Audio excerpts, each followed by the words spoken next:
Pagi di desa Sumberjati selalu datang perlahan, seolah enggan memecah ketenangan yang sudah lama bersarang di sana. Kabut tipis menggantung di atas hamparan sawah.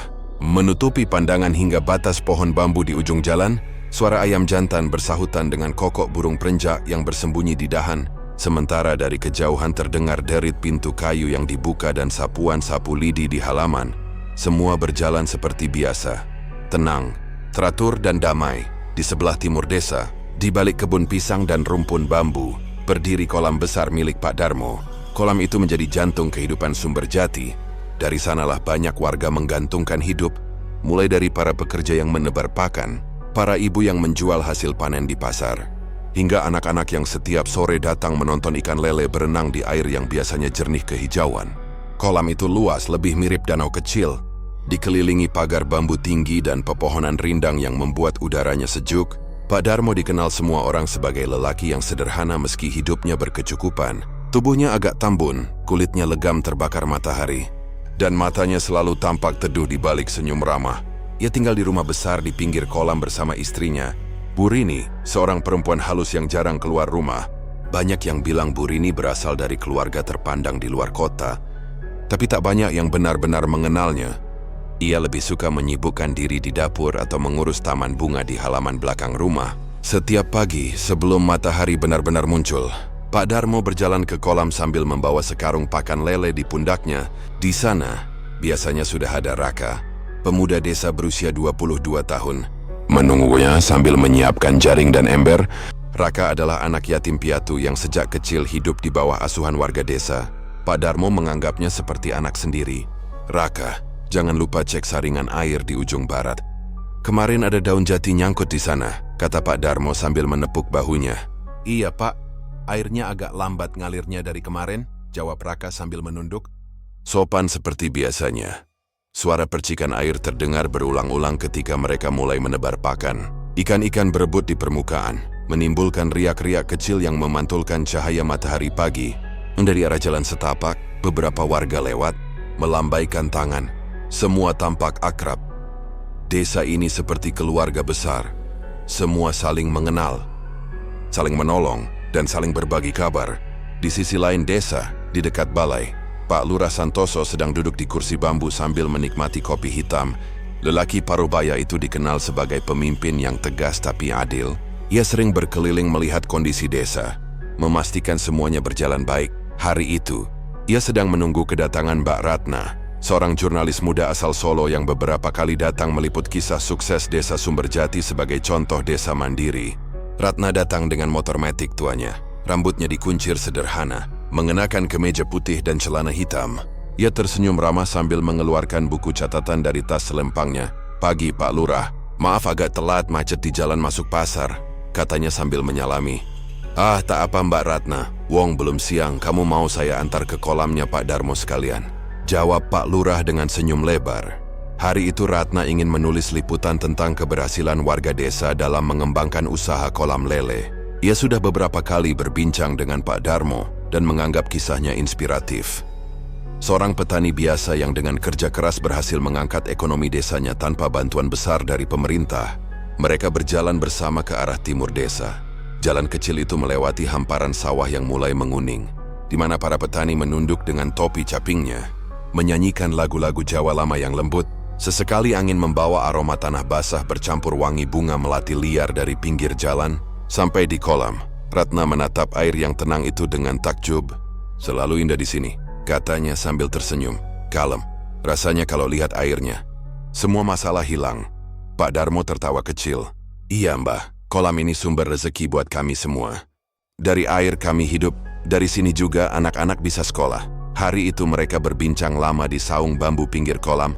Ratna mencatat kisah perjuangan Pak Darmo dari nol. Bagaimana dulu ia hanya memiliki kolam kecil berisi belasan ekor lele, hingga akhirnya punya 5 kolam besar dan mampu memperkerjakan belasan orang. Ia juga bercerita tentang semangat warga desa yang saling membantu, dan bagaimana hasil panen lele mereka dikirim hingga ke pasar besar di Solo. Menjelang siang suasana desa semakin ramai. Anak-anak pulang sekolah berlari-larian di jalan, ibu-ibu menjemur pakaian di halaman, dan di warung Bu Sarti terdengar obrolan riuh tentang acara hajatan minggu depan. Semuanya terasa seperti potret kecil dari kehidupan desa yang sempurna. Namun, di balik semua ketenangan itu, ada sesuatu yang berbeda hari itu. Sesuatu yang nyaris tak disadari siapapun. Saat Raka selesai membersihkan saluran air di sisi barat kolam, ia memperhatikan air di parit kecil yang mengalir keluar dari kolam. Biasanya air itu jernih dengan sedikit endapan lumpur. Tapi kali ini, warnanya agak keruh, bahkan cenderung kehitaman. Yitza menggorokkan kening, mencelupkan tangannya, lalu mencium ujung jarinya. Bau amis menyengat, seperti darah atau daging busuk. Mungkin cuma sisa pakan basi, gumamnya sambil mencuci tangan di ember. Tapi rasa tidak enak itu menempel di pikirannya. Air seharusnya tidak berbau sekuat itu. Sore menjelang malam, angin mulai turun dari arah bukit. Desa tampak indah dengan cahaya jingga di langit barat. Pak Darmo duduk di kursi bambu di depan rumahnya, menatap kolam yang perlahan memantulkan warna oranye. Di sampingnya, Bu Rini muncul membawa teh hangat. "Kapek, Pak?" tanyanya lembut. "Sedikit, tapi lihat airnya sore ini. Indah sekali. Rasanya damai." Bu Rini menatap permukaan kolam beberapa detik. Bibirnya bergerak pelan, seperti menggumamkan sesuatu. Tapi suaranya terlalu lirih untuk didengar. Ia lalu tersenyum dan masuk kembali ke rumah. Malam itu, desa kembali sunyi. Hanya suara jangkrik dan kodok yang bersahutan dari arah sawah. Tapi dari sisi timur, di kolam besar yang biasanya menjadi sumber kehidupan itu, air tampak bergerak pelan meski tak ada angin. Riak-riaknya gelap, memantulkan bayangan bulan yang redup. Seekor lele besar muncul ke permukaan, menimbulkan cipratan kecil, lalu menghilang lagi ke dalam lumpur hitam di tepi kolam. Raka yang masih memastikan pompa air berfungsi tiba-tiba mencium bau itu lagi, lebih kuat dari siang tadi. Ia menoleh ke permukaan air dan terdiam. Dalam cahaya redup lampu saung, ia melihat sesuatu berwarna hitam pekat seperti tinta mulai menyebar di antara riak air. "Pak," suaranya pelan, tapi tak ada jawaban. Hanya suara air yang mengalir pelan, membawa aroma amis itu ke seluruh penjuru desa. Dan malam itu, tanpa disadari siapapun, kolam yang selama ini menjadi sumber kehidupan desa Sumberjati mulai berubah menjadi sesuatu yang lain. Airnya masih beriak lembut, tapi dari kedalamannya, seolah ada yang mulai terbangun. Air di kolam besar itu masih beriak lembut, tapi sejak malam sebelumnya, ada sesuatu yang berbeda di dalamnya. Sesuatu yang membuat Raka tak bisa tidur dengan tenang. Aroma amis yang pekat masih menempel di hidungnya, seolah terbawa hingga ke mimpi. Pagi itu, ketika ayam baru berkokok dan kabut belum benar-benar terangkat dari permukaan sawah, Raka sudah berdiri di pinggir kolam, menatap air yang kini berwarna lebih gelap dari biasanya. Ia mengernyit, menatap permukaan yang memantulkan cahaya matahari samar. Di beberapa bagian terlihat busa putih kecil seperti sabun, dan di tengah kolam tampak gerakan air yang aneh, tidak beraturan. Seperti ada sesuatu di bawah sana yang sedang bergerak. Raka menelan ludahnya, mencoba menepis rasa tidak enak yang mulai tumbuh. "Pagi, Rah!" Suara Pak Darmo terdengar dari arah rumahnya. Lelaki paruh baya itu membawa ember berisi pakan lele.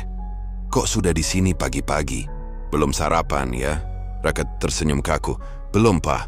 Saya cuma mau lihat airnya. Rasanya agak beda. Warnanya gelap banget dari kemarin." Pak Darmo menatap air sejenak, lalu tertawa pelan. "Ah, itu cuma karena endapan lumpur rak musim hujan begini. Air sungai yang ngalir ke sini bawa banyak kotoran. Wajar kalau agak kehitaman." Raka mengangguk pelan, tapi hatinya tidak benar-benar tenang. Ia masih ingat jelas bau busuk yang tercium semalam. Bukan bau lumpur, melainkan seperti sesuatu yang membusuk. Tapi ia memilih diam, tidak ingin membuat suasana canggung di pagi yang tenang itu. Hari itu, kabar tentang air kolam Pak Darmo yang berubah warna menyebar cepat ke seluruh penjuru desa. Di warung Bu Sarti di depan mushala, hingga di kebun pisang belakang rumah, semua orang membicarakan hal yang sama. "Aku dengar airnya kayak tinta." "Embok," bisik seorang ibu sambil menumbuk cabai. "Iya," kata anakku, "pas lewat sana baunya sampai ke jalan." "Mungkin ada bangkai kambing jatuh ke kolam," jawab yang lain. "Ah, jangan-jangan itu tanda-tanda pesugihan." "Loh, kolam itu kan besar, dalam pula, siapa tahu?" Bisikan-bisikan seperti itu cepat sekali menyebar. Dalam waktu sehari saja suasana damai desa Sumberjati mulai berubah. Orang-orang yang dulu sering lewat depan rumah Pak Darmo kini memilih mengambil jalan lain. Rekan-rekan dilarang main ke arah timur, bahkan ada yang menyalakan dupa dan menabur garam di depan rumah, takut kalau bau dari kolam itu membawa sial. Pak Darmo sebenarnya sudah mencoba menenangkan warga. Sore itu, ia mengundang beberapa tetangga untuk berkumpul di saung dekat kolam. "Bapak-bapak, ibu-ibu, saya paham kalian resah," katanya dengan nada lembut. "Tapi percayalah, ini cuma masalah air kotor.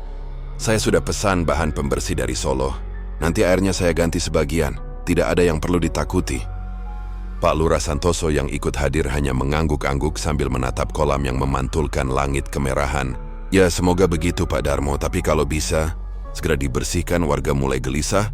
Saya khawatir jadi bahan gosip yang enggak benar. Malam itu, setelah semua bubar, desa kembali sepi. Tapi di beberapa rumah, terutama yang dekat kolam, orang-orang masih belum bisa memejamkan mata. Angin malam berhembus membawa bau amis yang lebih tajam dari biasanya.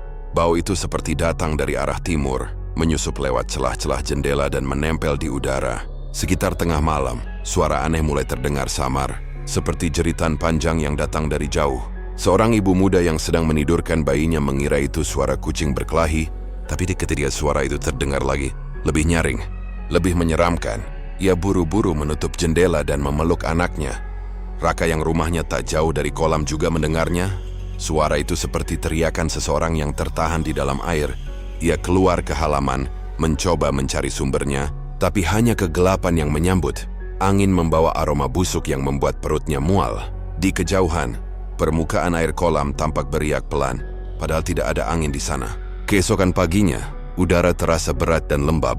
Raka datang ke kolam seperti biasa, membawa peralatan untuk membersihkan parit air. Namun begitu ia mendekat, ia melihat sesuatu tersangkut di jaring penahan di sisi utara kolam. Warnanya putih kusam, mengambang di antara lumut dan ranting. Ia melangkah hati-hati ke bibir kolam, menunduk, lalu menarik jaring perlahan. Saat benda itu terangkat, jantungnya berdegup kencang. Yang ia pegang ternyata sepotong kain, bukan kain biasa. Tapi seperti potongan rok perempuan, kain itu robek dan kotor. Dengan noda hitam dan bau anyir yang menusuk, Raka mundur satu langkah menatap sekeliling. Tidak ada siapa-siapa, hanya suara gemericik air dari pipa kecil yang mengalir ke kolam. Ia menatap potongan kain itu lagi, mencoba mencari penjelasan masuk akal. Mungkin sisa pakaian orang yang jatuh dulu, gumamnya. Walau hatinya sendiri tidak yakin, dengan langkah tergesa, ia membawa kain itu ke rumah Pak Darmo. Lelaki tua itu sedang duduk di teras, memeriksa buku catatan hasil panen. "Pak, saya nemu ini di jaring," kata Raka sambil mengulurkan kain itu. Pak Darmo mendongak. Alisnya langsung berkerut. Ia menerima kain itu, memeriksanya beberapa detik, lalu wajahnya berubah. "Kamu nggak cerita ini ke siapapun, kan?" Tanyanya pelan. "Belum, Pak, tapi saya pikir..." "Jangan," potongnya cepat. "Jangan bilang siapapun tentang ini. Mungkin cuma kain yang hanyut dari rumah warga. Nanti malah bikin heboh." Nada suaranya tegas tapi matanya tampak gelisah. Raka melihat tangan Pak Darmo sedikit bergetar saat menggenggam kain itu. Ia hendak bertanya lagi tapi Pak Darmo berdiri dan berkata, "Sudah, kau pulang saja dulu. Besok bantu saya bersihkan parit selatan." Raka mengangguk. Meski dalam hatinya muncul banyak pertanyaan, saat berjalan pulang, ia masih bisa mencium bau amis yang menempel di tangannya. Bau yang sama seperti air kolam semalam. Di sana ia seperpapsan dengan beberapa wax yang sedang bergosip. Mereka menatapnya dengan tatapan penasaran. Seolah tahu ia baru dari kolam. "Airnya makin parah ya, Rak?" tanya salah satu dari mereka. Raka hanya tersenyum kaku dan menggeleng. "Biasa aja, Bu. Cuma keruh sedikit." Tapi malamnya, ketika ia mencoba tidur, bayangan kain putih itu kembali muncul di kepalanya.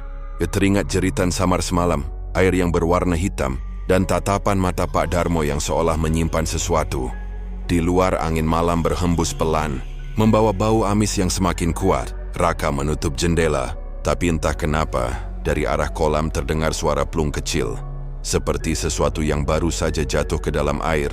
Ia menatap keluar lewat celah tirai. Permukaan air kolam tampak tenang dalam gelap, tapi di bawah sinar bulan yang pucat, ia bisa melihat sesuatu bergerak pelan di dalamnya. Samar, seperti bayangan kain putih yang melambai di antara riak air.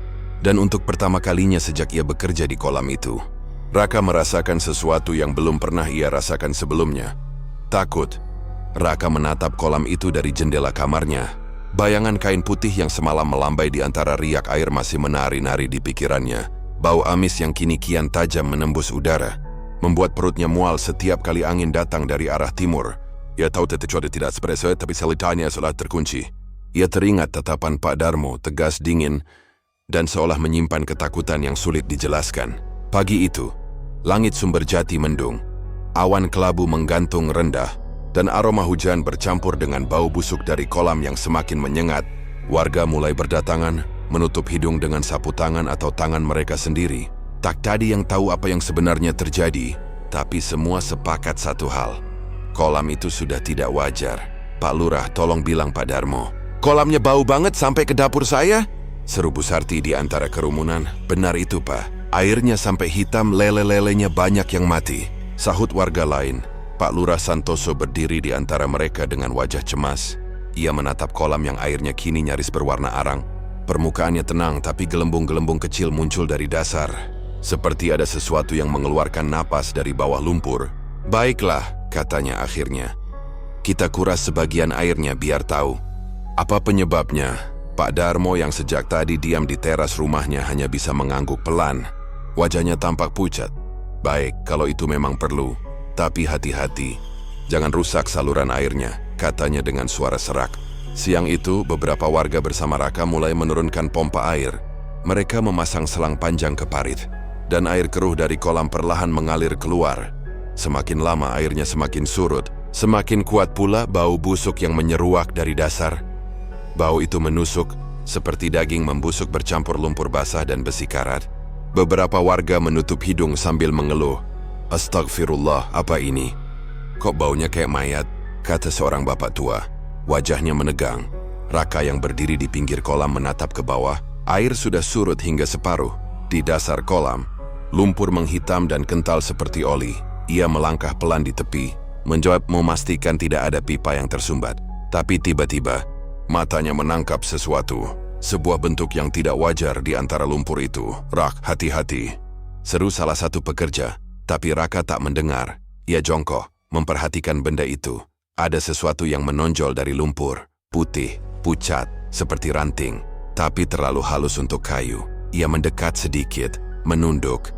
Lalu jantungnya seolah berhenti berdetak. Itu bukan ranting. Itu jari tangan manusia. Refleks. Raka melompat mundur. Pak Darmo, teriaknya panik. Semua warga yang ada di sekitar kolam menoleh serempak. Mereka segera mendekat, menatap ke arah yang ditunjuk Raka. Saat salah satu pekerja berani menyibak lumpur dengan galah bambu, terkuaklah pemandangan yang membuat semua orang menahan napas. Sebuah tangan putih membusuk, setengah tertimbun lumpur. Jari-jarinya kaku mencuat ke udara, jeritan pecah. Beberapa ibu-ibu langsung berlari menjauh. Ada yang menangis, ada yang pingsan. Bau busuk semakin tajam hingga membuat dada terasa sesak. Pak Lurah segera memerintahkan semua orang mundur dan menelpon polisi. Tak butuh lama, 2 mobil patroli dari Polres Surakarta tiba bersama tim identifikasi. Petugas memasang garis kuning di sekeliling kolam, sementara warga berkerumun di kejauhan, saling berbisik-bisik ketakutan. Astagfirullah, mayat beneran toh. Jangan-jangan itu korban pesugihan. Tapi siapa? Raka berdiri di samping pagar bambu, tangannya gemetar. Ia merasa bersalah. Ia tahu kemarin ada yang aneh, tapi ia memilih diam. Kini, semua sudah di luar kendalinya. Para polisi bekerja cepat. Mereka menurunkan tim penyelam dan petugas forensik dengan pakaian pelindung lengkap. Lumpur di dasar kolam dikeruk perlahan, namun setiap kali cangkul mereka mengenai sesuatu, udara seolah berhenti. Satu persatu, bentuk-bentuk tubuh muncul dari lumpur hitam itu. Ada yang masih berpakaian, ada yang hanya tersisa tulang dan rambut. Dalam waktu beberapa jam, kolam yang dulu menjadi sumber kehidupan bagi warga kini berubah menjadi kuburan raksasa. Setelah penggalian besar-besaran, polisi menghitung 29 mayat. Semuanya perempuan muda. Sebagian besar belum teridentifikasi. Desa Sumberjati mendadak lumpuh oleh ketakutan. Warga menangis berkerumun di pinggir jalan. Sebagian membaca doa dengan suara gemetar. Pak Lurah Santoso berdiri terpaku, tak percaya dengan apa yang dilihatnya. Ia menatap Pak Darmo yang kini duduk di kursi bambu. Wajahnya pucat pasi seperti tak punya darah lagi. Saya tidak tahu apa-apa. Bisiknya pelan ketika seorang polisi menghampirinya. Kolam itu sudah saya rawat bertahun-tahun. Tidak pernah ada kejadian aneh. Tapi kata-katanya tak lagi berarti. Polisi membawanya ke mobil untuk dimintai keterangan. Bu Rini menjerit histeris, memegangi suaminya sambil menangis. Darmo, kamu nggak salah kan? Suaranya parau, hampir tak terdengar di tengah hiruk-pikuk warga. Sementara itu, dari arah jalan utama, motor Matic berwarna abu-abu berhenti mendadak. Dari atasnya, Mbak Ratna, sang jurnalis muda, turun dengan napas terengah. Ia semula datang untuk menulis kisah tentang desa yang sukses dengan budidaya lele, tapi yang ia temukan hari itu adalah tragedi mengerikan. Ratna menatap ke arah kolam yang dipenuhi petugas. Dari jauh, ia bisa melihat tubuh-tubuh dibaringkan di tepi jalan, ditutup plastik hitam. Jumlahnya banyak, terlalu banyak untuk ukuran desa sekecil Sumberjati, ya Tuhan. Bisiknya lirih, lututnya nyaris lemas. Sore menjelang malam, lampu-lampu mobil polisi berkelap-kelip, memantulkan warna merah di wajah warga yang pucat. Wartawan dari berbagai media mulai berdatangan, membawa kamera dan mikrofon. Desa kecil itu yang biasanya tenang kini disorot terang benderang, menjadi berita utama di seluruh Solo di posko sementara. Seorang polisi senior memeriksa laporan awal. Semua korban perempuan, umur rata-rata 20-30 tahun. Sebagian besar sudah lama meninggal, beberapa baru beberapa minggu. Tidak ditemukan identitas jelas. Wait, bagaimana dengan Pak Darmo? Tanya Ratna yang ikut mendengarkan.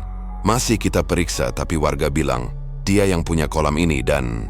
Polisi itu menatap sekeliling sebelum melanjutkan. Ada yang bilang ini ada hubungannya dengan pesugihan. Ratna menelan ludah. Kata itu pesugihan mulai bergaung di kepala semua orang. Cerita-cerita lama yang dulu hanya jadi bahan candaan di warung kini terasa begitu nyata. Ada yang bilang kekayaan Pak Darmo terlalu cepat datang. Ada yang mengaku pernah melihatnya berjalan ke kolam tengah malam sambil membawa dupa. Malam itu langit Sumberjati kelam. Bau busuk dari kolam masih menggantung di udara. Menolak pergi meski hujan tipis mulai turun. Di rumah-rumah warga, doa-doa dipanjatkan. Tapi rasa takut menekan dada semua orang. Raka berdiri di tepi jalan, menatap kolam yang kini dijaga ketat. Ia merasa dadanya sesak. Ia tahu Pak Darmo orang baik. Tapi pemandangan itu, puluhan tubuh perempuan diangkat satu persatu dari tempat yang selama ini ia rawat, menimbulkan pertanyaan yang tak berani ia ucapkan. Apakah benar semua ini ulah manusia? Ataukah ada sesuatu di bawah sana yang lebih tua, lebih gelap, dan sudah terlalu lama diberi makan oleh tangan-tangan yang serakah? Di tengah suara sirine dan gemericik hujan, kolam itu tetap diam. Tapi dalam diamnya, airnya seolah berbisik, lembut tapi menggigilkan. Seolah ingin berkata bahwa kisah Sumberjati baru saja dimulai. Kolam itu kini sunyi, dijaga garis polisi dan berdiri beberapa petugas yang berjaga setiap malam. Namun meski sudah ditutup, bau busuk yang berasal dari dasar lumpurnya tetap menguar, seperti penanda bahwa tempat itu masih menyimpan rahasia yang belum sepenuhnya terungkap. Suara sirene dan lampu-lampu merah yang semalam menerangi langit. Sumberjati telah berganti dengan bisik-bisik warga yang tak henti membicarakan satu hal, pesugihan. Sejak penemuan mayat-mayat itu, desa Sumberjati berubah drastis. Malam-malam yang dulu diisi suara jangkrik dan anak-anak berlarian kini terasa mencekam. Pukul 7 saja, jalanan sudah sepi, pintu rumah-rumah terkunci rapat, lampu-lampu dipadamkan lebih awal, tak ada lagi tawa, tak ada lagi canda di warung kopi. Yang tersisa hanya ketakutan dan cerita-cerita yang beredar tanpa arah. Lele-lele di kolam itu bukan lele biasa, bisik seorang lelaki tua di warung Bu Sarti. Kata orang mereka diberi makan manusia. Itu sebabnya cepat besar, cepat panen. Jangan asal ngomong, Pak, sahut yang lain tapi suaranya pelan. Seolah takut sesuatu bisa mendengar. Lah terus, mayat 29 perempuan itu dari mana? Jangan-jangan tumbal pesugihan toh? Pesugihan air hitam katanya dari zaman dulu sudah ada. Cerita itu menyebar seperti api di ladang kering. Tak peduli benar atau tidak, setiap orang seolah yakin bahwa kekayaan Pak Darmo bukan sekadar hasil kerja keras. Bahkan beberapa warga mengaku sering melihat cahaya biru berpendar di atas kolam setiap malam Jumat Kliwon. Diiringi bau dupa dan suara gemericik air yang aneh, polisi masih bekerja, menyisir rumah dan gudang milik Pak Darmo. Dari sana, mereka menemukan beberapa benda yang menambah misteri. Sebuah buku catatan tua berisi nama-nama perempuan dan tanggal tertentu. Sebagian nama tampak dikenal warga, seperti para gadis yang sempat merantau ke kota dan tak pernah kembali. Namun belum ada bukti pasti apa hubungannya daftar itu dengan para korban. Di rumahnya yang kecil di pinggir sawah, Raka duduk termenung di depan jendela. Suara jangkrik terdengar sayup, tapi pikirannya tak bisa tenang. Ia masih bisa merasakan dinginnya lumpur kolam di telapak tangannya, aroma busuk yang menusuk hidung, dan pemandangan mengerikan ketika mayat-mayat itu diangkat satu persatu. Kalau saja aku bicara sejak awal. Gumamnya lirih, tapi penyesalan tak bisa mengubah apapun.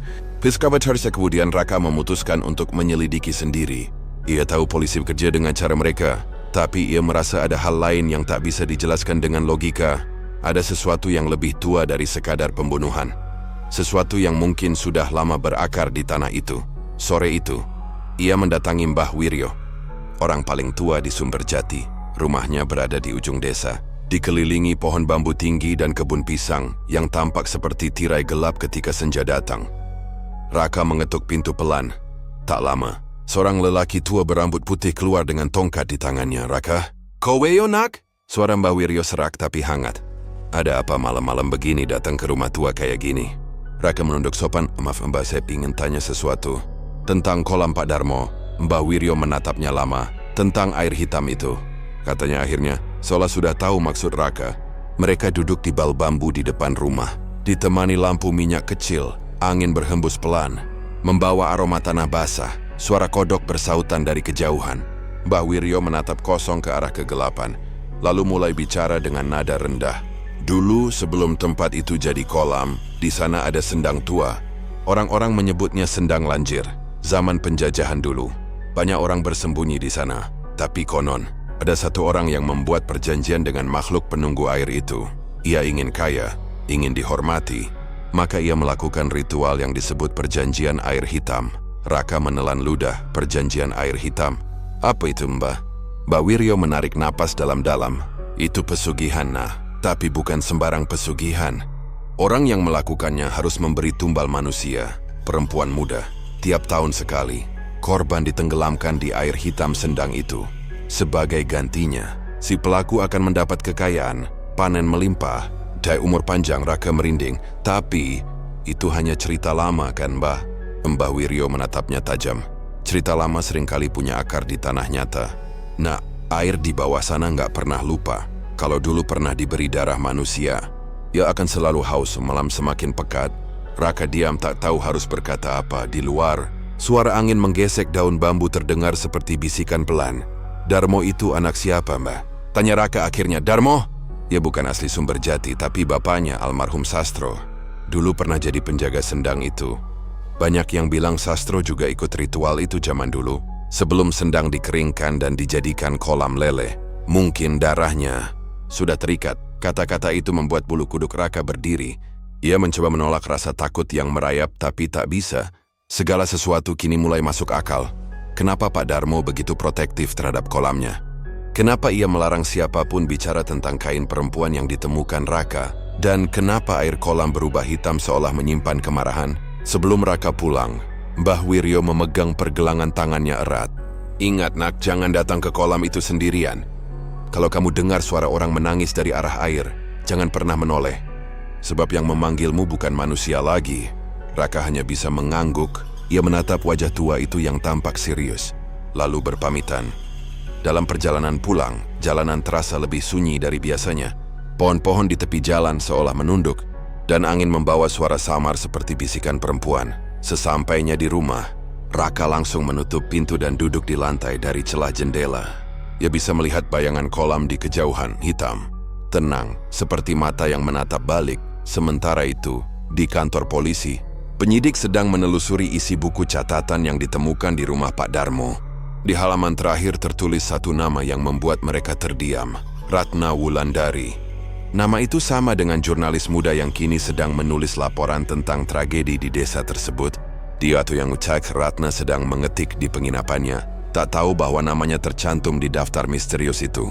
Di luar hujan mulai turun, dan di kejauhan, dari arah kolam yang kini sepi, terdengar suara lirih seperti tawa perempuan pelan, tapi jelas. Raka tertegun.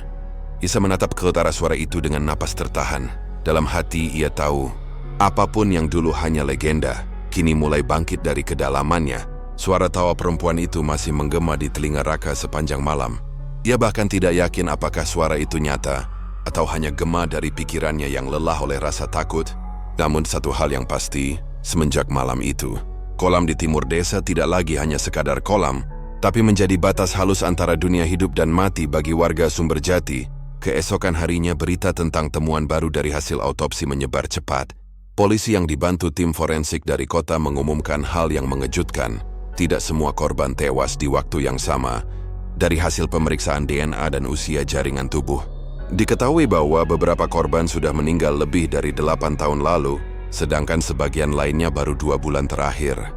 Perbedaan waktu itu begitu signifikan, seolah seseorang telah menyimpan kematian di dalam air, satu demi satu, selama bertahun-tahun. Desa kembali geger, di warung kopi, di ladang, bahkan di pelataran masjid, warga membicarakan hal itu tanpa henti. "Berarti yang mengebunuh bukan orang baru, toh?" kata Pak Sastro kecil, pemuda yang sering membantu ronda. "Lah iya, bisa jadi sejak kolam itu dibuat," ahut yang lain. "Kalau gitu mungkin Bu Rini juga tahu sesuatu," bisik seseorang. Suaranya sengaja direndahkan. Dan sejak saat itu nama Bu Rini mulai beredar pelan, seperti kabut yang menyusup di antara pohon bambu. Bu Rini, istri Pak Darmo, dulu dikenal sebagai perempuan yang ramah dan dermawan. Ia sering membagi hasil panen lele pada warga miskin, dan anak-anak menyukainya karena selalu memberi jajanan setiap lewat depan rumahnya. Tapi semenjak suaminya ditangkap, tingkah lakunya berubah drastis. Ia jarang keluar rumah, menolak tamu, dan jika terlihat pun wajahnya pucat. Matanya kosong seperti orang yang tidak tidur berhari-hari. Ratna sang jurnalis mulai mencurigainya. Ia tinggal sementara di rumah Bu Sarti yang berada tak jauh dari rumah Bu Rini. Setiap malam, dari jendela kamarnya, Ratna melihat sesuatu yang membuat bulu kuduknya berdiri. Bu Rini sering duduk di teras rumahnya sendiri, berbicara pelan ke arah kolam yang gelap. Suatu malam sekitar pukul 2 dini hari, Ratna memberanikan diri keluar. Ia berjalan pelan menyusuri jalan setapak, mendekati pagar rumah Pak Darmo yang kini sepi. Lampu rumah hanya menyala samar dari ruang tengah. Dari celah jendela ia melihat Bu Rini duduk di lantai. Di hadapannya ada kotak kayu kecil yang tertutup rapat. Bibirnya bergerak, seperti sedang berdoa atau berbicara dengan seseorang. Tapi yang membuat Ratna merinding adalah di sekeliling Bu Rini tampak genangan air kecil, seolah lantai itu mengeluarkan cairan sendiri. Ya, aku tahu, mereka lapar lagi. Tapi aku sudah tidak punya siapa-siapa. Suara Bu Rini lirih, nyaris seperti bisikan. Ratna menutup mulutnya, menahan napas. Keesokan paginya, polisi datang lagi ke rumah itu untuk mencari barang bukti tambahan. Ratna yang kebetulan ikut meliput melihat sendiri bagaimana salah satu petugas menemukan sesuatu di kamar belakang. Kotak kayu yang sama, tapi kali ini sudah kosong. Di dalamnya hanya ada bekas cairan kental berwarna hitam pekat yang menempel di dinding kotak, mengeluarkan bau amis seperti darah basi. "Bu, ini kotak apa?" Gua tanya salah satu penyidik, tapi Bu Rini hanya menatap kosong. "Itu bekal doa," jawabnya pelan. "Untuk yang menjaga rezeki kami." Polisi saling berpandangan, tapi tak ada yang berani mendekat lebih jauh. Sejak saat itu, mereka menaruh perhatian lebih pada perempuan itu. Sementara itu, Raka yang merasa bersalah karena selama ini diam, mencoba mencari tahu hubungan antara korban dengan keluarga Pak Darmo. Ia membantu polisi mengumpulkan keterangan dari warga. Dari beberapa orang, ia mendengar bahwa banyak perempuan muda pernah bekerja di rumah Pak Darmo, biasanya sebagai asisten rumah tangga atau penjaga kolam. Namun anehnya beberapa di antara mereka menghilang tanpa kabar. Ada yang dikira pulang ke kampung asal, ada juga yang dikira menikah dan pindah, tapi tak ada satu pun yang benar-benar diketahui keberadaannya. Salah satu yang sempat bekerja di sana adalah Siti, sepupu Raka sendiri. Ia pernah bercerita 2 tahun lalu. Katanya pekerjaan itu ringan dan Bu Rini sangat baik. Tapi setelah sebulan bekerja, Siti tiba-tiba berhenti menulis surat, lalu hilang tanpa jejak. Kini Raka mulai sadar, mungkin Siti adalah salah satu dari mereka yang ditemukan di dasar kolam. Sore itu Ratna datang menemui Raka di sawah. Wajahnya pucat, matanya lelah tapi tajam. "Raka, aku nemu sesuatu," katanya tanpa basa-basi. Di daftar nama yang ditemukan di rumah Pak Darmo, selain nama-nama perempuan itu, ada satu hal yang aneh. Di setiap nama, selalu ada tanggal di belakangnya. Aku pikir itu tanggal lahir, tapi ternyata itu tanggal kematian. Raka menatap Ratna lama, napasnya tercekat. "Kau yakin?" Ratna mengangguk.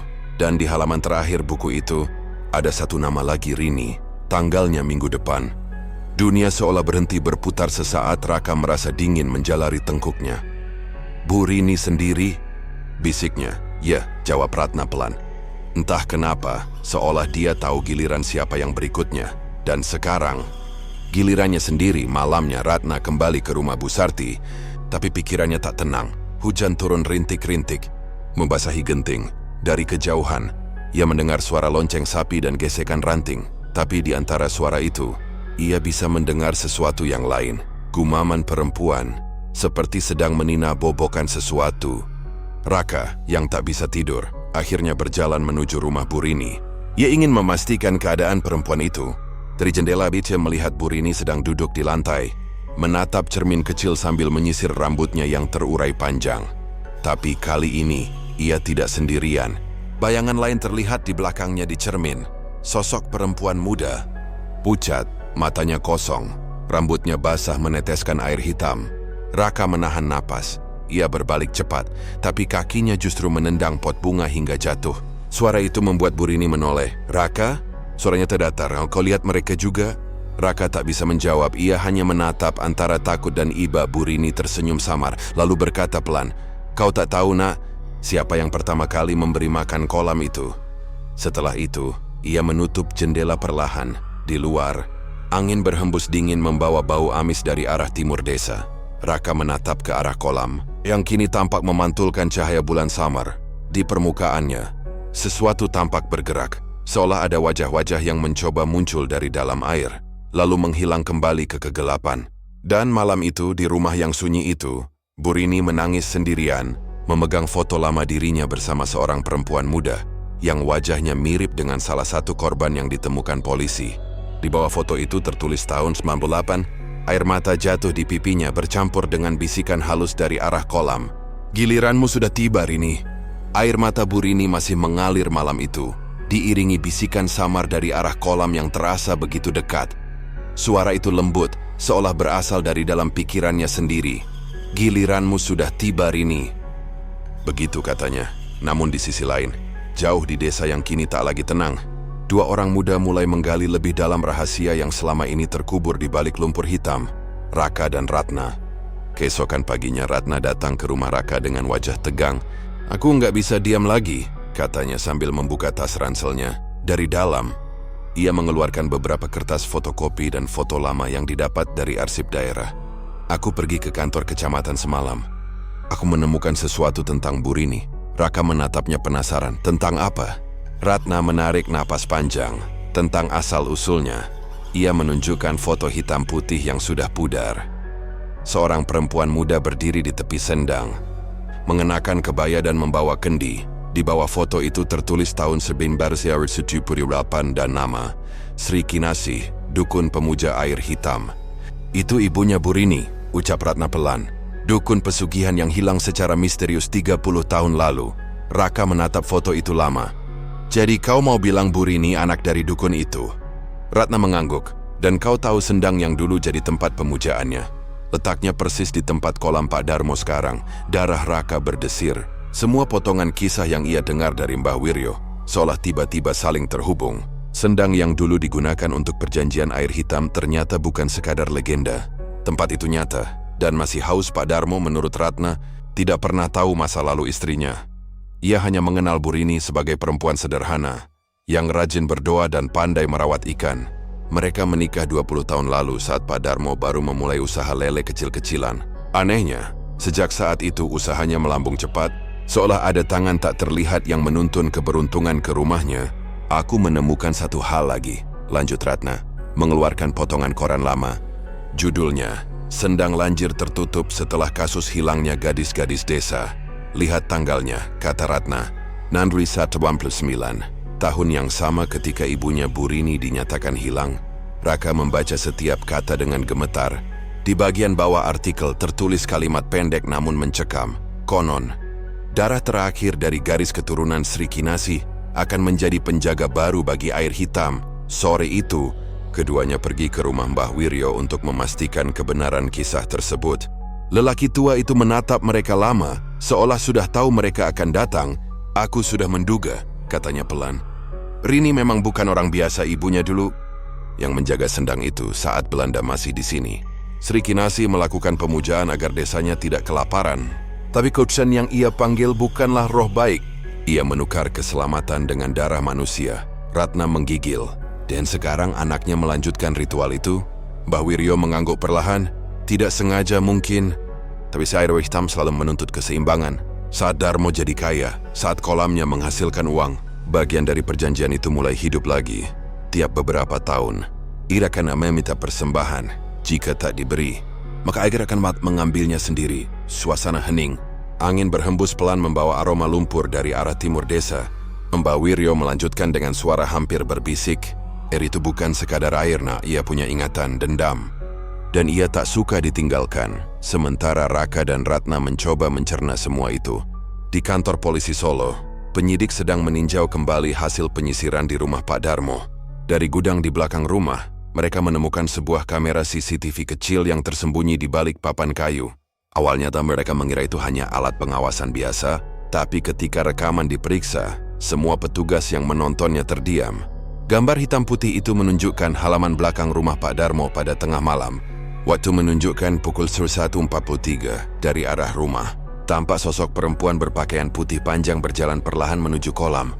Rambutnya terurai, langkahnya tenang, seolah tahu persis kemana harus pergi.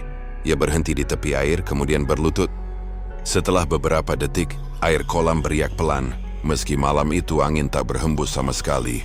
Perempuan itu menunduk, lalu mengulurkan tangannya ke air, seperti menyentuh sesuatu yang hidup di bawah permukaan. Kemudian, dari air yang hitam pekat itu muncul tangan lain. Tangan pucat yang menggenggam tangannya dengan lembut. Kamera bergetar sejenak, lalu gambar menjadi gelap total. Rekaman itu hanya berdurasi 3 menit, tapi cukup untuk membuat semua orang di ruangan itu merinding. Apakah itu Burini? Tanya salah satu polisi. Penyidik utama Pak Arif menjawab pelan, masih belum pasti, tapi tubuhnya... Gerakannya sangat mirip. Sementara itu, di rumah Bu Sarti, Ratna mencoba menulis laporan, tapi tangannya gemetar. Ia tak bisa menghapus bayangan dari kata-kata terakhir Mbah Wiryo. Air yang memiliki ingatan dan dendam. Ia mulai merasa bahwa apapun yang berhubungan dengan kolam itu, bahkan menyebut namanya saja, bisa mengundang sesuatu datang. Malam pun turun. Desa Sumberjati kembali diselimuti sepi. Raka yang tak bisa tidur memutuskan pergi ke tepi kolam sendirian, membawa senter kecil. Ia ingin memastikan apakah suara yang ia dengar beberapa malam terakhir benar nyata. Langit gelap tanpa bintang, kolam tampak diam, tapi dari jarak dekat, ia bisa melihat riak kecil di permukaan. Bukan karena angin, tapi seperti napas dari bawah air. Ia berjongkok, menyorotkan senter ke air. Saat itu juga, bayangan wajah Burini muncul di permukaan air. Menatapnya lurus dengan mata kosong. Raka mundur, terjatuh ke tanah, tapi suara Burini terdengar pelan di telinganya. Air ini tidak bisa kau lawan, nah. Insrow senden. Dan seolah menjawab kata-katanya, permukaan kolam tiba-tiba bergolak hebat. Gelembung besar muncul dari dasar. Diikuti suara seperti jeritan yang menembus malam. Raka berlari sekuat tenaga, menembus kabut dan udara dingin. Keesokan paginya, polisi datang ke lokasi setelah warga melapor bahwa air kolam berubah kembali menjadi hitam legam, lebih pekat dari sebelumnya. Tak hanya itu, ikan-ikan lele di dalamnya semuanya mati mengapung. Di dasar kolam, saat diperiksa dengan alat penyelam, mereka menemukan sesuatu yang baru. Tangan manusia yang belum lama terendam, namun kali ini tangan itu bukan milik korban lama. Berdasarkan hasil awal, DNA-nya cocok dengan Burini. Ratna terdiam lama di depan laporan itu. Dia menatap kolam dari jauh. Angin sore meniup rambutnya perlahan. Jadi akhirnya dia sendiri yang menjadi persembahan? Katanya pelan.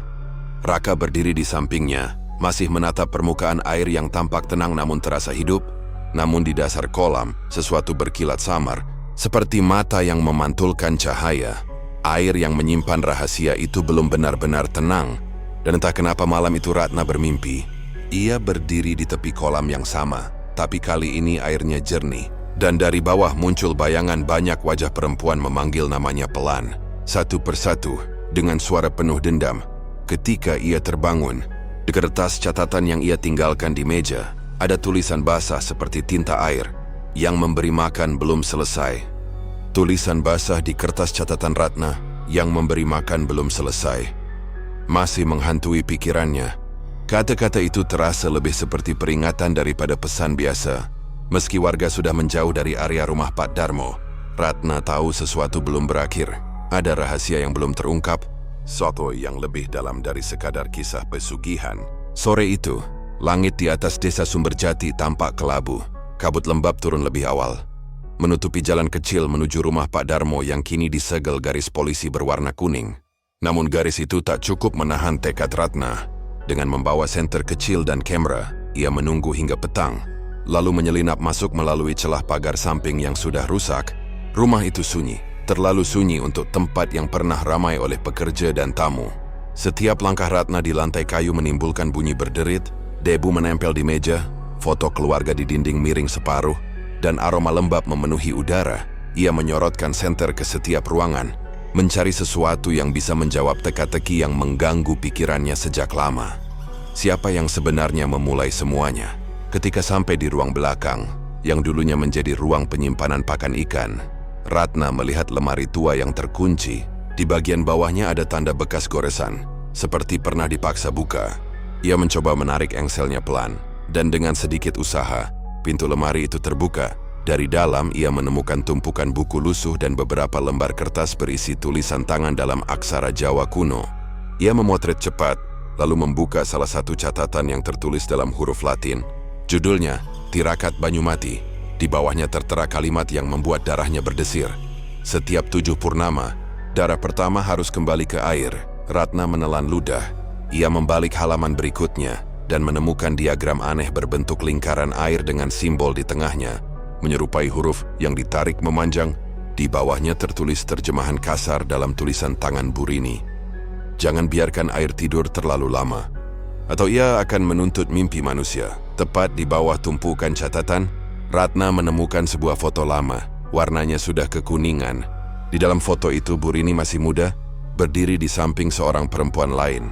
Wajah perempuan itu tampak lembut, tapi matanya seperti menyimpan sesuatu yang gelap. Di balik foto ada tulisan samar, Sendang Lanjir. 91, Ratna terpaku. Ia mengenali wajah perempuan di foto itu. Sari, salah satu korban pertama yang ditemukan di kolam Pak Darmo. Tubuhnya merinding, artinya hubungan antara korban dan keluarga Pak Darmo jauh lebih dekat daripada yang selama ini dipikirkan. Bisa jadi Burini mengenal sebagian besar korban sebelum mereka menghilang, sementara Ratna mencoba mencerna temuan itu. Di sisi lain desa, Raka mulai kehilangan ketenangan. Sejak malam penemuan tangan Burini di kolam, tidurnya selalu diganggu mimpi-mimpi aneh.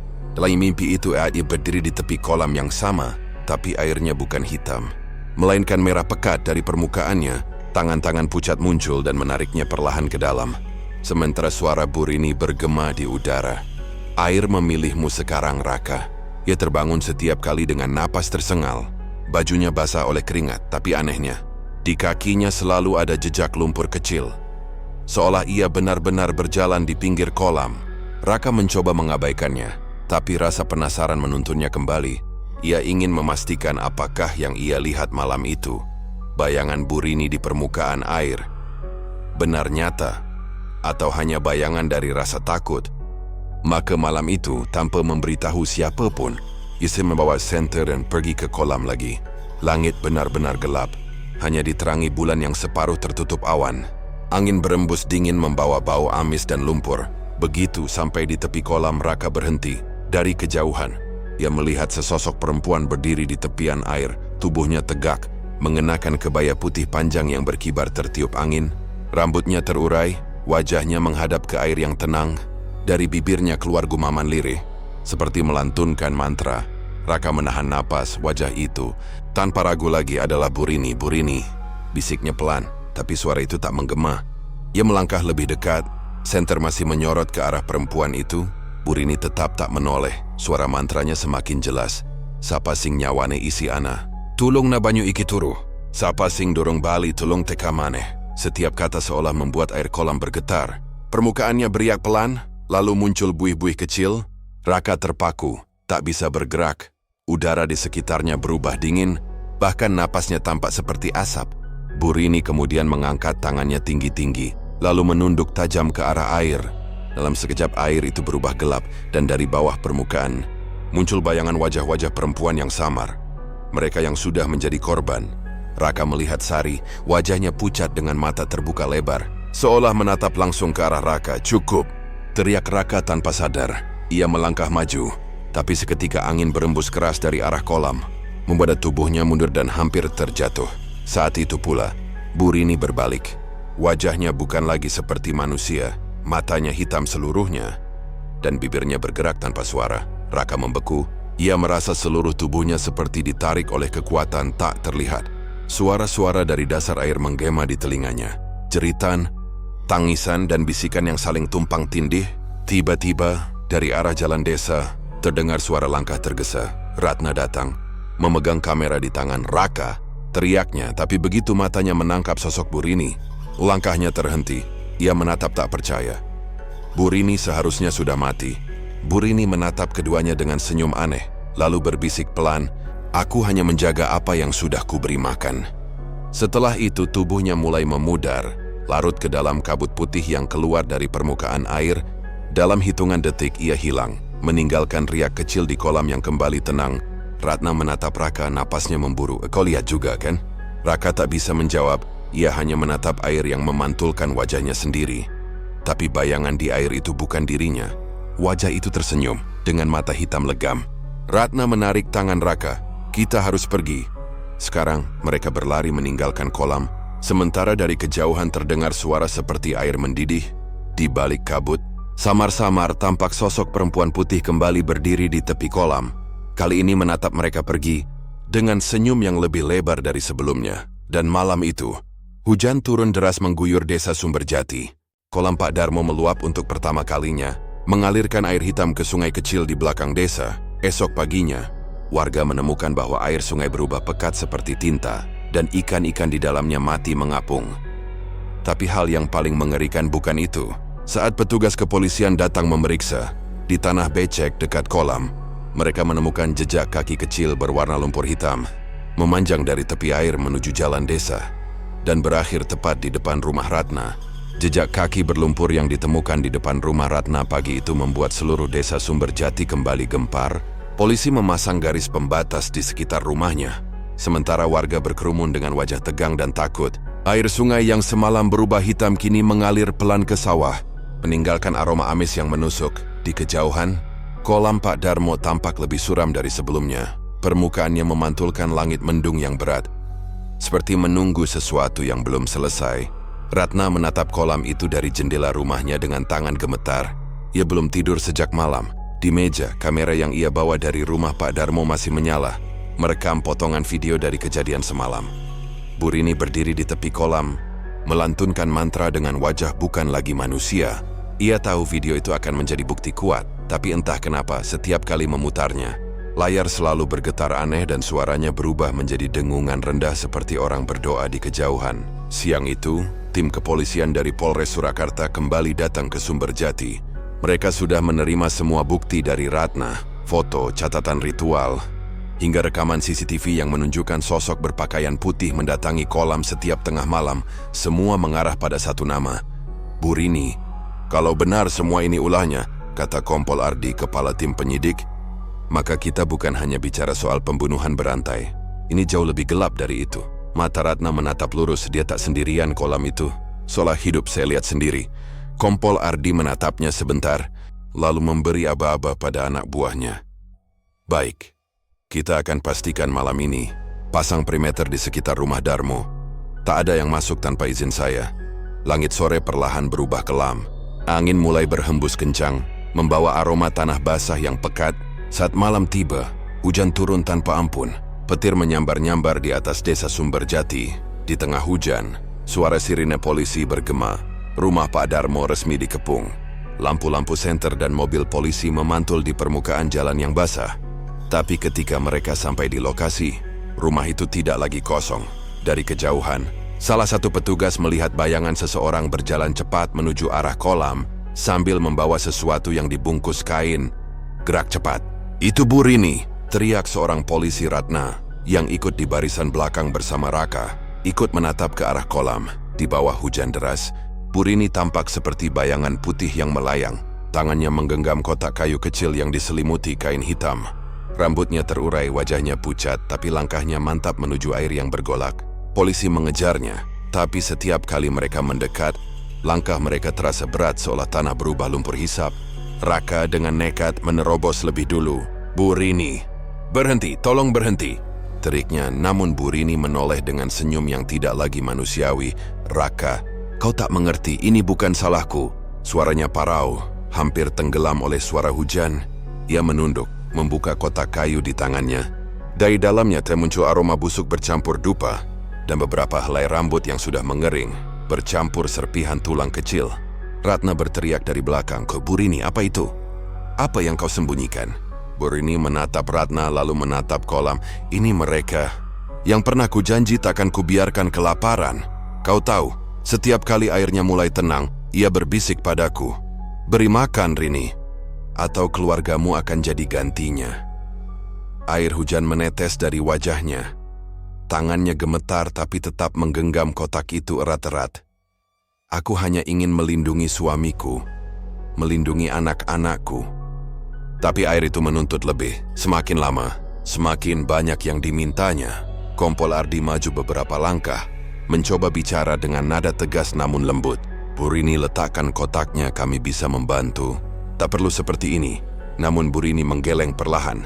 "Kalian tak bisa bantu, kalian tak tahu rasa hausnya. Haus darah dan janji." Hujan semakin deras. Petir menyambar tak jauh dari tempat mereka berdiri. Menjinari kolam yang kini tampak bergolak hebat. Ombak kecil muncul di permukaan air. Seolah ada sesuatu yang bergerak di bawahnya. Raka berusaha mendekat.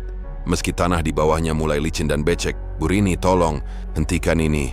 Pak Darmo sudah dipenjara. Semuanya akan selesai kalau ibu berhenti sekarang." Burini menatapnya dengan mata penuh air mata. "Selesai? Tidak kena, kolam ini tidak mengenal kata selesai.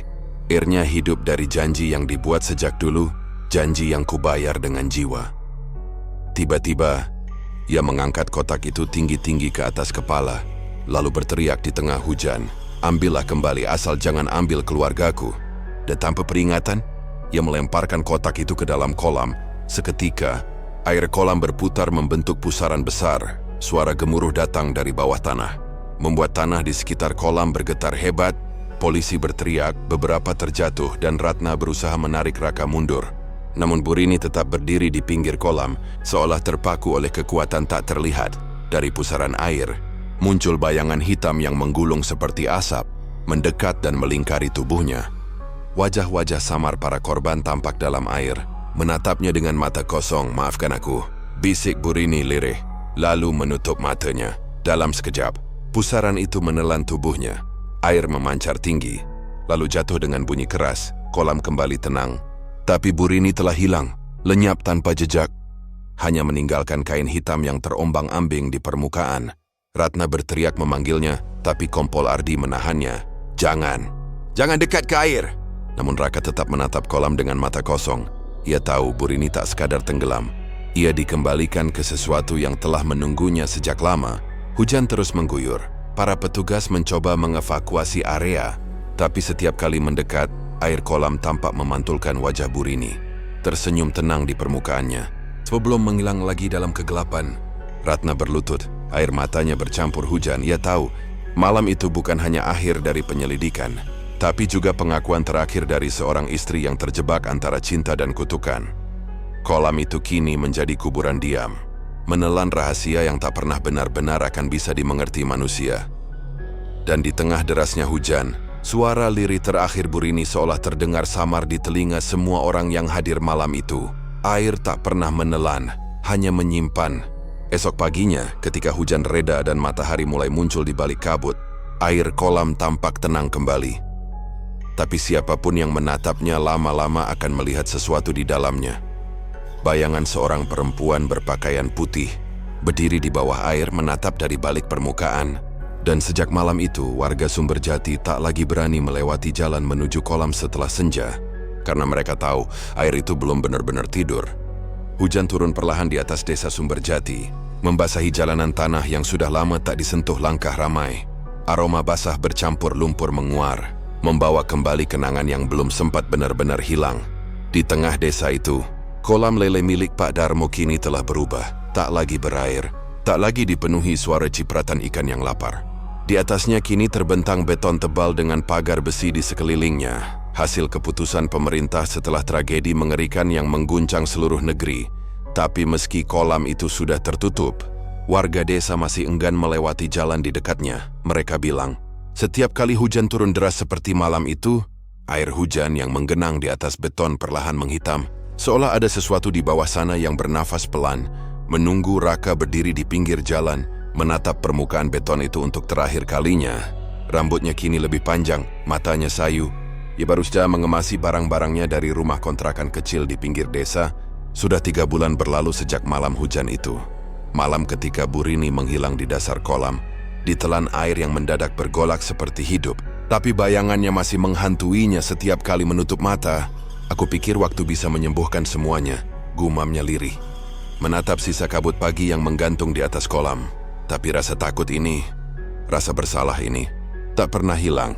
Ratna berdiri di sampingnya, memegang map lusuh berisi catatan dan foto-foto hasil liputan. Sejak kejadian itu, ia memilih tinggal beberapa minggu di desa, membantu polisi menutup kasus. Tapi setelah semua dianggap selesai, setelah berita-berita besar berhenti membicarakan Sumberjati, Ratna justru tak bisa menulis. "Aku sudah menulis semuanya," ucap Ratna perlahan. Suaranya nyaris tenggelam dalam desau hujan. "Semua yang kulihat, yang kudengar. Tapi setiap kali aku hendak mengirimnya ke redaksi, entah kenapa tanganku berhenti. Ada bagian dari diriku yang merasa..." Belum selesai, Raka menoleh menatap Ratna dengan pandangan lelah. "Belum selesai?" Ratna mengangguk. "Aku merasa Bu Rini bukan satu-satunya korban. Ada sesuatu yang lebih dalam dari sekadar pesugihan. Seperti ada yang memanggil dari bawah terus-menerus." Keduanya terdiam, hanya suara hujan yang jatuh di atas beton. Ritmenya seperti detak jantung yang lambat tapi teratur. Sesekali terdengar bunyi kerak kecil dari dalam tanah, seperti gelembung udara yang pecah dari sesuatu yang tertimbun jauh di bawah. Malam itu setelah Raka pamit dan berjalan meninggalkan desa, Ratna kembali ke rumah penginapannya. Ia duduk di depan meja kerja dengan laptop terbuka, menatap naskah liputannya yang belum dikirim. Judulnya masih sama seperti 3 bulan lalu. Air yang menyimpan dendam. Tangannya bergerak pelan di atas keyboard. Ia menambahkan satu kalimat terakhir di bagian penutup. "Ketenangan di Sumberjati hanyalah ilusi, karena air, seperti halnya dosa, tak pernah benar-benar hilang, hanya berpindah tempat." Ratna menatap layar itu lama, lalu menekan tombol simpan. Ia menutup laptop, mematikan lampu dan berbaring. Namun ketika matanya hampir terpejam, ia mendengar suara samar di luar jendela, suara air yang menetes, disusul dengan bisikan lembut seorang perempuan. "Kau sudah menuliskannya, kan?" Ratna terlonjak menatap ke arah jendela, tapi yang terlihat hanya tirai basah yang bergoyang pelan tertiup angin. Ia menarik napas dalam-dalam, mencoba menenangkan diri. "Itu cuma angin," katanya pada diri sendiri. Tapi jauh di dalam hatinya, ia tahu suara itu bukan sekadar bayangan pikiran. Beberapa minggu kemudian, kolam yang kini menjadi monumen kecil itu mulai sering dikunjungi wartawan dari luar. Beberapa warga mencoba memanfaatkan situasi, menjual makanan dan minuman di sekitar pagar, berharap bisa menutup luka dengan rezeki baru. Namun mereka tahu, tak ada yang benar-benar bisa menutupi bau amis yang muncul setiap kali hujan turun deras. Anak-anak kecil yang bermain di dekatnya sering berteriak-teriak karena mendengar suara gemericik aneh di bawah permukaan beton. Seorang bocah perempuan bernama Dita, cucu dari Mbah Wiryo, suatu sore berhenti bermain ketika melihat genangan air di atas beton mulai berputar pelan. Ia menunduk, mencoba melihat pantulan wajahnya. Tapi yang ia lihat justru bayangan seorang perempuan berambut panjang tersenyum dari bawah air. "Bu," katanya pelan menatap genangan itu. "Ada yang manggil dari bawah." Tak ada yang mendengar kata-katanya, kecuali hujan yang terus turun lembut, menutup segala suara lain. Tapi sesaat setelah itu, permukaan genangan air tampak bergolak sebentar, lalu seterang kembali meninggalkan aroma amis yang samar. Beberapa bulan berlalu, desa Sumberjati perlahan kembali hidup, pasar kembali buka, orang-orang mulai bekerja di ladang, dan rumah Pak Darmo kini telah dijual kepada pendatang baru dari kota. Tak banyak yang tahu kisah kelam yang pernah terjadi di tanah itu, kecuali beberapa orang tua yang masih suka berbisik di beranda rumah sambil menatap ke arah bekas kolam. Sementara itu di kota lain, Ratna duduk di ruang redaksi yang sepi. Ia baru saja menerima surat dari seseorang yang tak mencantumkan nama pengirim. Di dalam amplop coklat itu, hanya ada selembar foto. Foto itu memperlihatkan seorang anak kecil di tepi kolam yang sudah tertutup beton. Dan di bawah pantulan air hujan di permukaan, terlihat samar bayangan perempuan mengenakan kebaya putih. Ratna menatap foto itu lama, lalu meletakkannya di meja dengan tangan bergetar. Di pojok foto, ada tulisan dengan tinta hitam. Air hanya diam di permukaan, tapi rasa tak pernah hilang. Ratna menutup matanya. Ia tahu, kisah ini belum berakhir. Sumberjati mungkin sudah tenang di mata dunia, tapi sesuatu di bawah sana masih menunggu, sabar. Seperti air yang menunggu hujan berikutnya untuk kembali hidup. Dan malam itu ketika petir menyambar jauh di luar jendela, Ratna kembali mendengar bisikan yang sama seperti malam-malam sebelumnya. Terima kasih. Sudah menuliskannya, ia tersenyum tipis, menatap keluar jendela yang mulai diselimuti kabut. Semoga kau tenang sekarang, bisiknya. Tapi entah kenapa, dari kejauhan, ia merasa ada suara tawa kecil yang menjawab, pelan dan dingin. Tawa yang datang dari arah hujan, dari sesuatu yang sudah lama terkubur di bawah sana.